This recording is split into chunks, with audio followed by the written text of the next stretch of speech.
The Arbiter is one of the most interesting characters in Halo. He was introduced to the series as the one in charge of the Covenant campaign during the Fall of Reach, and by extension, the Battle of Halo.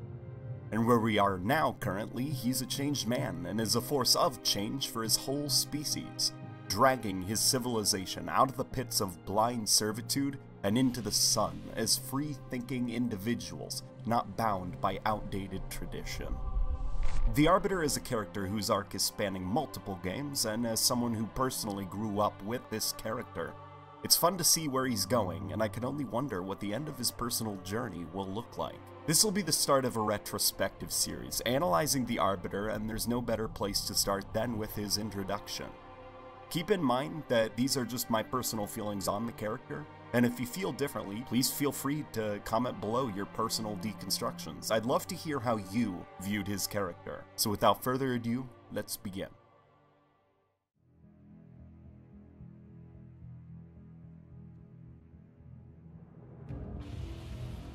The character who came to be known as the Arbiter was once a terrifying Covenant leader who had the name of Thel Vadami. Humanity was definitely outgunned and on the run, but they could always count on the predictable nature of the Covenant to allow them time to at least flee or prepare for the assaults. What freaked out the UNSC and the Office of Naval Intelligence was how this one specific Covenant leader was seemingly always one step ahead of humanity, and acted very out of character for most Covenant generals. The same fleet that brought down Planet Reach was led by him. Something a lot of people don't consider when thinking about Halo is that humanity was on the run. They were actually truly losing. And a majority of the reasons why was because of this one elite and his uncanny tactical aggression. For Thel Vadami, this was a crusade, a holy war, a cleansing, a religious act of purifying the galaxy. Humanity had realistic stakes. Their lives, their families, their future. The Covenant didn't need such things. Sure, they cared for their brothers and sisters, but you need to understand that their unusual aggression as an enemy was fueled by the knowledge that they were carrying out divine orders. If they die on the battlefield, they will be rewarded 1,000 times over in death by the gods. Thel Vadami himself was incredibly demoralizing for humans in the ways that he would personally show up on battlefields. He was impossible to take down. It was almost as if there was something to it. His golden armor and glowing sword made him look like some kind of ethereal specter that descended from the heavens to carry out the work of the gods. But no, there was nothing supernatural about him. He was simply an incredibly intelligent elite who was raised to cherish tradition and personal beliefs. His passion and devotion to his religion and fellow Covenant caused him to become a zealot at a young age and quickly work his way up from there until he eventually became a proper shipmaster and then Supreme Commander. Vadami believed it was their destiny to walk among the stars with the Forerunners, and he had every intention on making that happen. World after world fell by his hand, and he had humanity on the run, and it seemed as if he had finally put the nail in the coffin for humanity as his glassing beams purified the surface of Reach, and he rapidly caught up with the Pillar of Autumn, until Halo.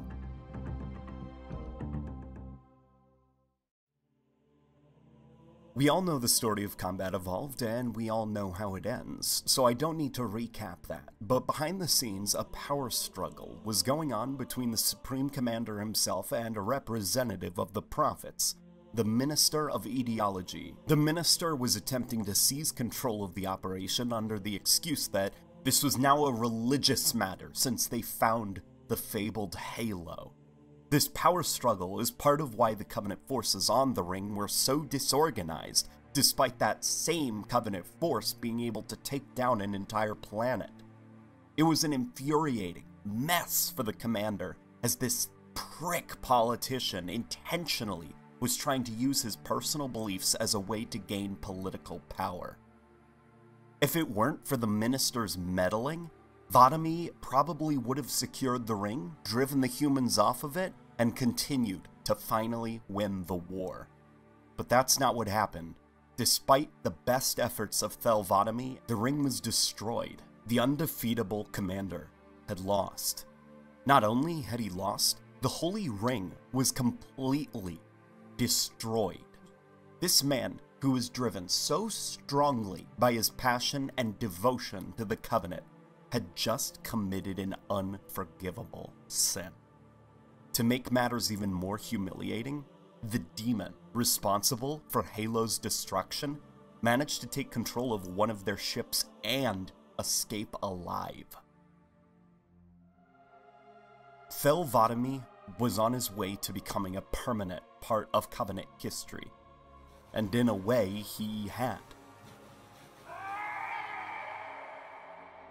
He was a disgusting disgrace.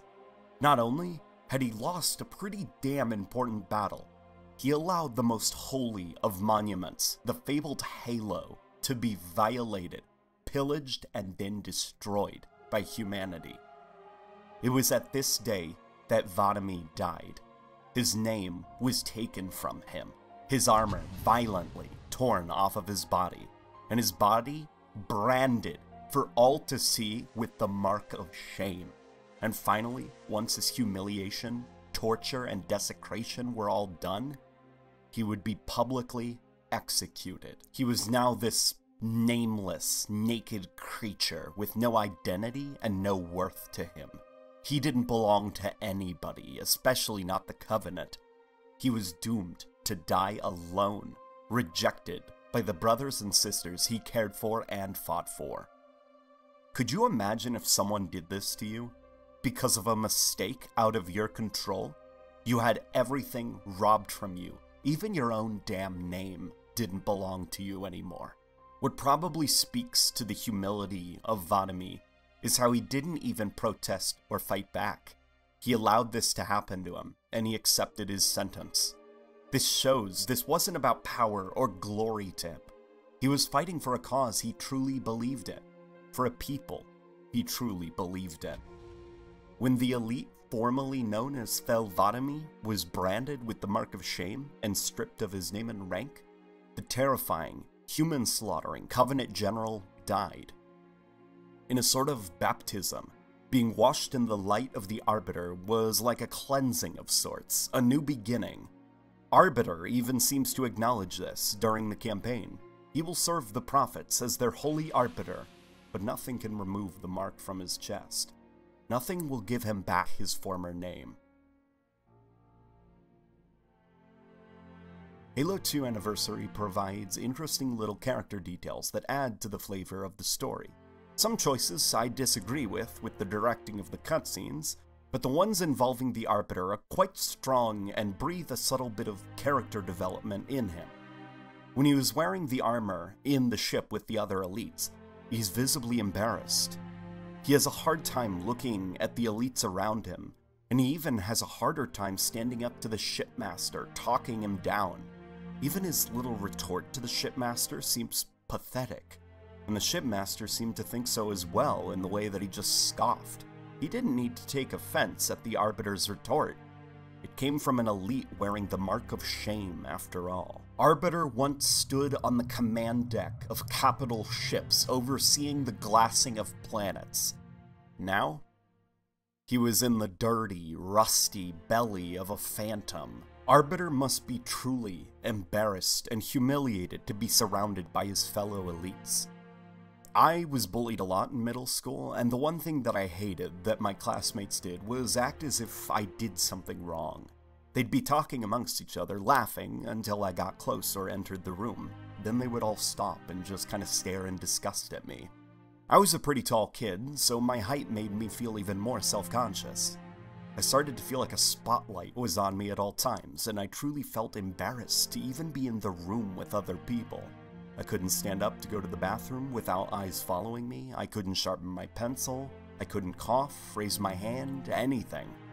When I watch the Halo 2 Anniversary cutscenes, I really appreciate the detail in Arbiter's body language that truly shows someone self-conscious and aware that everyone around him is judging him. What's even better is, throughout the campaign, as Arbiter starts to bond with the Shipmaster and his elites, you can see the biases they have against him fading.